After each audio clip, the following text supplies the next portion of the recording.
Good morning সবাইকে। আজকে ব্লগটা শুরু করলাম এখান থেকে।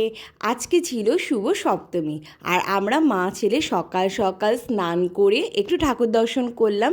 তারপর ড্রেস পরে দেখো আমরা দুজন মিলে টোটো করে চলে আসছি আমার মায়ের কাছে। হ্যাঁ, আজকে আমাদের প্ল্যান আছে মা, বাবা আর আমরা তিনজন মিলে একসাথে, মানে টোটাল আমরা পাঁচজন মিলে একসাথে আজকে যাব হচ্ছে ঠাকুর দেখতে। তো সেই অনুযায়ী তাড়াতাড়ি করে সকাল সকাল চলে আসলাম, খাওয়া দাওয়া করে একটু রেস্ট নিয়ে নিলাম। আর এই যে এখন সবাই তাড়াতাড়ি করে ড্রেস পরে নিচ্ছি। আর একসাথে বেশ কোথাও যাওয়ার আগে ড্রেস পরে সাজগোজ করতে একটা আলাদাই মজা লাগে।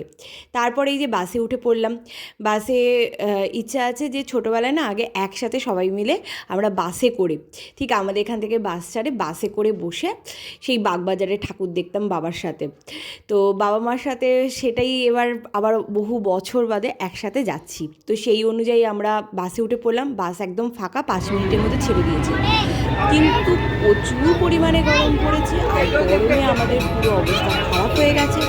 আর আমার এই দুষ্টুটার যা অবস্থা, ও তো একেবারে কি বলবো, একটা মঙ্কি। তো ওকে সামলানো খুবই কষ্টকর। তো আজকে বাবার পাশে বসেছে আর প্রচুর পরিমাণে দুষ্টুমি করেছে। তবে হ্যাঁ, গরমে যেভাবে ঘেমেছে সেই পরিমাণে যে বাচ্চারা কান্নাকাটি করো, কান্নাকাটিটা করেনি, এটাই আমাদের অনেকটা সান্ত্বনা। তারপর তো আমরা ঠাকুর দেখতে বেরিয়ে পড়লাম। আর রাস্তাঘাটে আগে না দেখতাম লোকাল এরিয়াতে প্রচুর পরিমাণে লোকজন হাঁটাচলা করতো, একটা আলাদা রকম মজা লাগতো, স্টলগুলো বসতো। কিন্তু একটা জিনিস খেয়াল করলাম, করোনার পর থেকেই সেই জিনিসগুলো টোটালি বন্ধ হয়ে গেছে। লোকাল এরিয়াতে লোকজনকে দেখতেই পাওয়া যায় না, সবাই কলকাতা চত্বরে চলে আসে।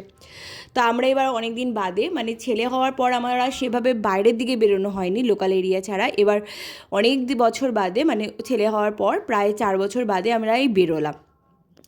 আর এই যে ফার্স্টেই চলে এসেছি, এটা ছিল হচ্ছে টালা প্রত্যয় ঠাকুরটা দেখতে। তো ঠাকুরটা কিন্তু সত্যি খুব সুন্দর হয়েছে। হালকা বেশি একটা যে ভিড় হয়েছিল তা না, মোটামুটি ভিড় ছিল। কিন্তু যত সময় যাচ্ছিল লাইন প্রচুর পরিমাণে বাড়তেছিল। আর কি পরিমাণ যে গরম পড়েছে, একটা ভ্যাপসা, খুব কষ্ট হচ্ছিল। আমরা তো শুধু পাখা খুঁজছিলাম যে একটা যদি হাত পাখা পেয়ে যাই তাহলে খুব ভালো হয়। তো যাই হোক, তারপরে এই ঠাকুরটা দেখলাম, খুব সুন্দর কারুকার্য হয়েছিল, বেশ ভালো লাগছিল। সবথেকে ভালো লাগছিল অনেক বছর বাদে বাইরে বেরিয়েছি, মানে একটু দূরে বেরিয়েছি। তো এই যে ঠাকুরগুলো এখানটা দেখলাম, আর তার সাথে গরম আর ছেলেকে সামলানো, সব মিলিয়ে একদম অবস্থা খারাপ হয়ে গেছিলো।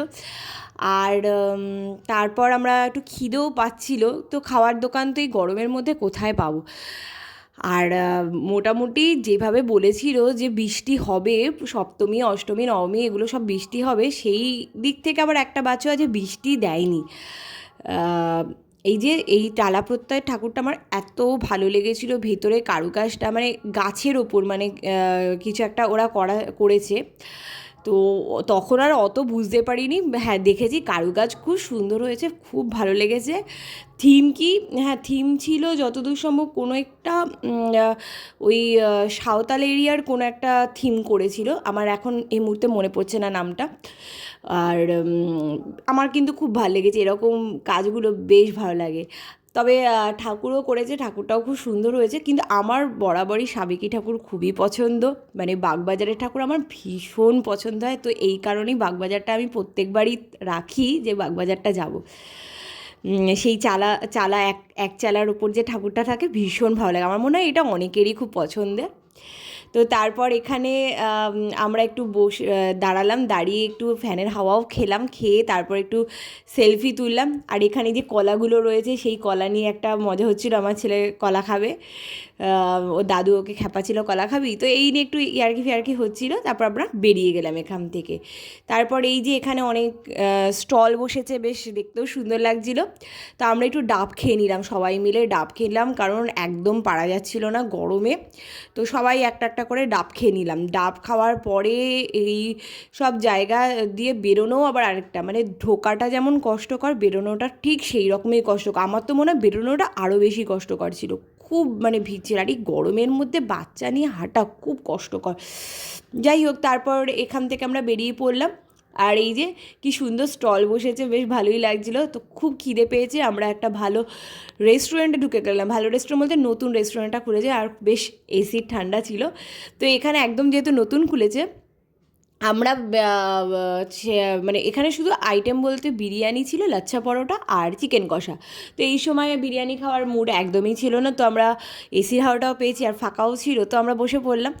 তো লাচ্ছা পরোটা আর চিকেন কষার কম্বো ছিল 150 টাকা। বেশ নতুন খুলেছে বলেই বেশি একটা রেঞ্জও ছিল না, কিন্তু খাবারগুলো ছিল একদম ঘরোয়া খাবার, পুরো বাড়িতে যেমন খাবার দাবার হয়। চিকেনটা খুবই ভালো সফট ছিল, খুব ভালো খেয়েছিলাম। তো আমরা ওই কম্বো প্যাকগুলো নিয়েছিলাম, ওই লাচ্ছা পরোটা আর চিকেন কষা। তারপর আমরা কোল্ড ড্রিঙ্কস খেয়েছিলাম। তো ওখানে বেশ কিছুক্ষণ কাটানোর পর যখন বেরোলাম, মানে খুব একটা যে গরম লেগেছিলো যে ঠান্ডা থেকে এসিতে থেকে বেরোনোর পর যে কষ্টটা হবে সেটা হয়নি। তারপর এই বাগবাজার যাওয়ার আগে এই ঠাকুরটা পড়েছিল, এখানে আমরা ঠাকুর দর্শন করলাম, খুব সুন্দরই লাগছিল। তো এখান থেকে ঠাকুর দর্শন করার পর পেট পুজো হয়ে গেছে, এখন মনেও বেশ শান্তি ছিল। বেশ এখানে ঠাকুর দর্শন করার পর আবার হাঁটা শুরু করলাম বাগবাজারের উদ্দেশ্যে, কারণ এখান থেকে বাগবাজার মোটামুটি আরও 5-7 মিনিট তো দূরেই, আর বাচ্চা নিয়ে যখন হাঁটছি আমাদের ওটা 10 মিনিট লেগে গেছে। তো আমরা হাঁটা শুরু করে দিয়েছি, বেশ অনেকটাই হাঁটা। মাঝে তো প্রচুর স্টল ছিল, মানে সাজগোজের স্টল ছিল, দেখে বেশ নিতেও ইচ্ছে করছিল। দাঁড়িয়ে পড়ছিলাম আমি আর মা, যেখানে দেখছি একটু দাঁড়াচ্ছিলাম। তো বাবা আর আমার হাজব্যান্ড একটু বকা দিচ্ছিল যে যেখানে খুশি দাঁড়িও না, হাঁটা শুরু করো। আর আমার এই যে ছেলে, এ তো পুরো রাস্তা এইভাবেই হাঁটে, ও কিন্তু বায়না করছে না, ও এটাই হচ্ছে ও দুষ্টুমি, ও পুরো ঝুলে ঝুলে হাঁটবে, পুরো মঙ্কি একদম, এইভাবে ও ঝুলে ঝুলে হাঁটে আর খুবই দুষ্টুমি করে। তো এবার আমরা চলে এসেছি বাগবাজারে। এই যে বাগবাজারে প্যান্ডেলটা দেখা যাচ্ছে যে কী সুন্দর প্যান্ডেলটা করেছে, পুরো বিষ্ণুর বিভিন্ন রকমের অবতারের ওপর করেছে। এটা যতদূর সম্ভব ওই সাউথের কোনো একটা টেম্পলের ওপর করেছে, আমি নামটা বলতে পারবো না। তারপর আমরা এই ভেতরে যাচ্ছি এখন। ঠাকুর তো খুবই সুন্দর হয়েছে, এখানে খুব একটা লাইন ছিল না, মানে যখন আমরা বাগবাজারে ঢুকছি যে বিশাল একটা ভিড় ছিল তা না, মোটামুটি যেমন প্রত্যেকবার ভিড় ওরকম। কিন্তু যখন আমরা বেরোচ্ছি এতটাই ভিড় ছিল, মানে কি বলবো, ওই গরমে ওই ভিড়ের মধ্যে আমাদের পুরো অবস্থা খারাপ হয়ে গেছে। আর এখানে একটা বেশ কন্টেস্ট হচ্ছিল, বেশ বাচ্চা আর মাদের নিয়ে, আমি গিয়েছিলাম করব বলে, কিন্তু 20 মিনিটস আমাকে ওয়েট করতে হবে, তো ওই ধৈর্য আর কারো ছিল না, আর বেসিক্যালি আমারও ছিল না। তো আর কেউ আমরা ওয়েট করিনি। আর এই যে বাগবাজারের ঠাকুর, আমি প্রত্যেকবার এই ঠাকুরটা আগে দেখতাম, বহু বছর বাদে আবার আসলাম, খুব ভালো লেগেছে আমার, দারুণ লাগে। সেই আগে দেখতাম ছোটোবেলায় ঠাকুর দেখতে যাওয়ার আগে আনন্দবাজার পত্রিকায় সে একটা বড় করে বাগবাজারে ঠাকুরের ছবি দেওয়া হতো, মায়ের মুখটা কি ভালো লাগতো, তারপর ঠাকুরটা দেখতে যেতাম। আমরা বেশিরভাগ অষ্টমী নবমীতেই বেশিরভাগ যেতাম দেখতে। তো এই যে তারপরে একটু এখানে তোকে ফল প্রসাদও পেয়ে গেছি আমরা, সেটাও একটু খেলাম। তারপর এখানে তো মেলা বসেছিল, মেলাগুলো দেখতে দেখতে বেরিয়ে গেলাম, ওই মেলাতে কোনোবারই ঢুকি না। তারপরে এইখান থেকে এই ভিড় থেকে বেরোনোর পর আমাদের এবার উদ্দেশ্য হচ্ছে যে আমরা আর কেউ পারছি না, কোথায় একটু বসবো। আর এখান থেকে হাঁটতে হাঁটতেও আমাদের অনেকটা অবস্থা খারাপ হয়ে গেছে। যাই হোক, তারপর এই একটা পাখা কিনে নিয়েছি, হাওয়া করতে করতে আমার আর ব্লগ করার মতো ক্ষমতা ছিল না, আর এরপর আর ব্লগও হয়নি। এখানেই ব্লগটা শেষ করলাম, পরের ব্লগ আবার আসবে, ভালো লাগলে সাবস্ক্রাইব করতে।